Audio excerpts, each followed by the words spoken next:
This is the EMAT podcast.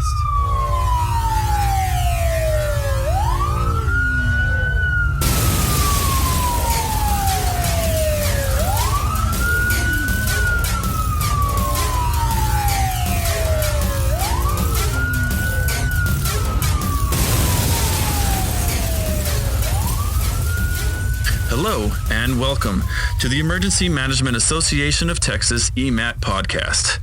I am your host, Aaron Ewing, Digital Media Specialist with the Harris County Office of Homeland Security and Emergency Management. Today we're joined by Patrice Reisen-Hicks, Emergency Management Coordinator at the University of Texas System. Welcome, Patrice. Thank you. Let's go ahead and jump right into it. Patrice, why don't you go and tell us a little bit about yourself? Sure. So my name is Patrice Reisen-Hicks, and I've been with the University of Texas System for 7 years now. If you haven't met me in this role, I'm sure you've met me before when I was either at Texas Division of Emergency Management or at Travis County Office of Emergency Management. So I've been in the field for going on 12 years now. A lot of our members probably already know you, and that's great. Thank you for joining us. And Patrice is one of our many talented presenters that we have lined up for this year's symposium. Her presentation is in the school resiliency track and will be Tuesday, February 25th at 3:30 p.m. Patrice's presentation is entitled From Local Jurisdiction to Higher Education, Making It Work. Why don't you give us a little bit of a teaser, what we can expect from your presentation? Sure. So I'm actually presenting with one of my colleagues from the University of Texas at San Antonio. He's the Director of Emergency Management and Business Continuity, Dr. Lorenzo Sanchez. And we've actually given this presentation before at TEMC a while back and didn't realize how much feedback we'd have from it, how much participation we'd have from it, but we wanted to give it again.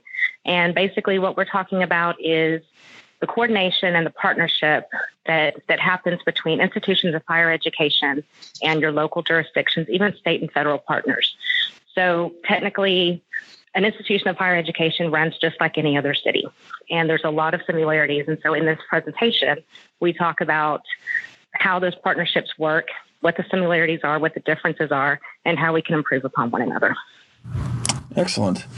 Perhaps you can give us a little more information about how, say, a county emergency management office like my own and an emergency management office at a school such as yours would team up during a disaster.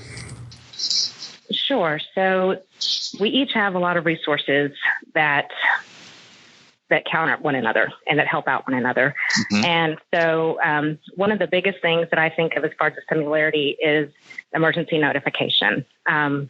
A county or a city does have a responsibility to notify their constituents, the citizens in their jurisdiction that they're serving, and we do the same at an institution of higher education. Now, an institution of higher education, we have to do it by law.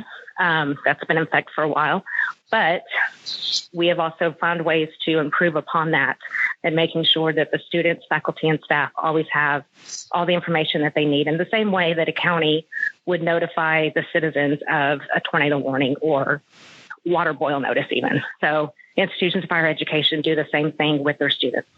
Okay, excellent. We would send out, as an example, a wireless emergency alert if there was an imminent danger or threat. And so it sounds like you do the same thing just for your campus. Is that correct? Correct. Awesome. Well, I know that I am not alone in saying this, that we're looking forward to your presentation.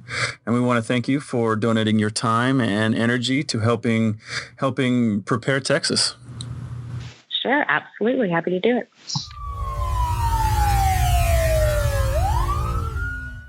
Our next guest is Dr. Magdalena Denham, Associate Clinical Professor at the Sam Houston State University.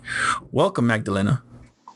Thank you. I'm very honored to be invited to the EMAT Symposium and presenting to the EM professionals. I am a associate professor at the College of Criminal Justice at Sam Houston State University, and we have a Department of Security Studies. So within that department, we have emergency management coursework to include both the undergraduate and graduate levels, and we also offer an emergency management certificate at the graduate level. So my experience with the department is actually building the Homeland Security program from the start since 2013.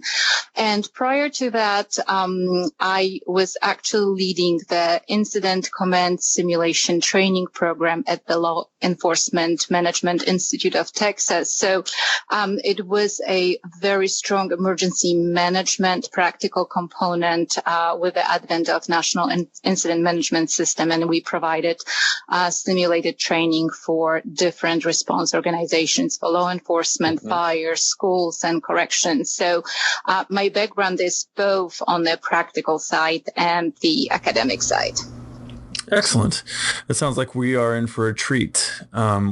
Dr. Magdalena Denham's presentation is going to be in the leadership track at the symposium.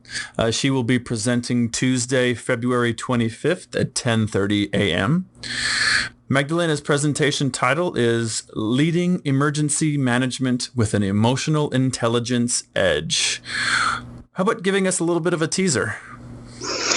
Absolutely. So as I have watched the emergency management grow, both as the profession and as the academic discipline, we realized that we have actually arrived at, secure positioning of emergency management as a public administrative profession. But also we have seen in the last decade a huge evolution of emergency management as an academic component. And that is reflected in journals that publish in the area, that is reflected in programs all around the country that offer emergency management or emergency management homeland security education in, one way or another. And as I watched the field grow, I think that a very critical part of it was, the tradition of disaster studies from, all the way from the 50s. That's where emergency management sort of sat.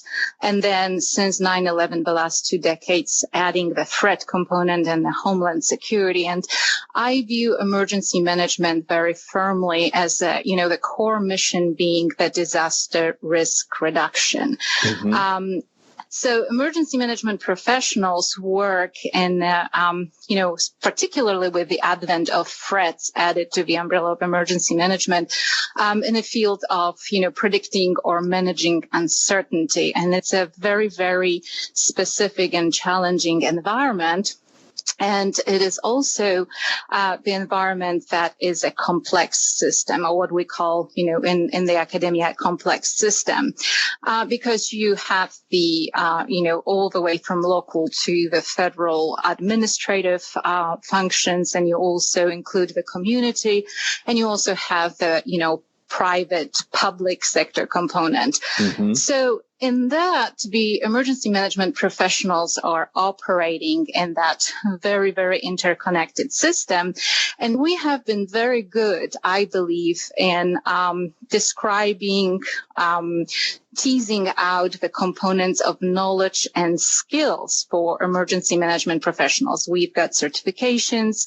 We know what type of disciplines feed into emergency management. We know what kind of experiences and skills we would like those emergency management professionals to bring when they are entering their agencies.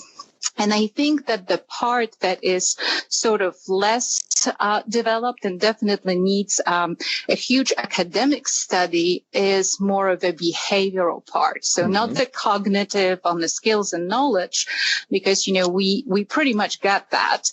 But the behavioral component, because I believe that working in a complex system, in order for that system to be resilient, it has to be adaptive. So we call those complex adaptive systems. And that adaptive part that leads to innovation, improvisation, being creative, progressive, advancing technologies, and so on, is very linked. The concept of adaptation is linked to emotional intelligence and looking at behavioral component. Now that the profession, so to speak, has crystallized and that we have a good body of literature, I think that leadership component is very important. And emotional intelligence is not new. Regularly, across disciplines, it came with the work of Daniel Goleman several decades ago, but it's relatively new as far as its exposure in the emergency management and homeland security arena. So that's where I sort of come from, and I hope to start a conversation and a dialogue with participants at the conference to look at that behavioral adaptive component linked to emotional intelligence. Yes, ma'am. Yes, ma'am. I would like to thank you one more time, Dr. Magdalena, for joining us, and I hope you have a great weekend. The EMAT Symposium is fast approaching. Visit www.emat-tx.org for more information. And don't forget to follow us on social media at Your EMAT. Again, that's at Your EMAT. And we'll see you at the symposium.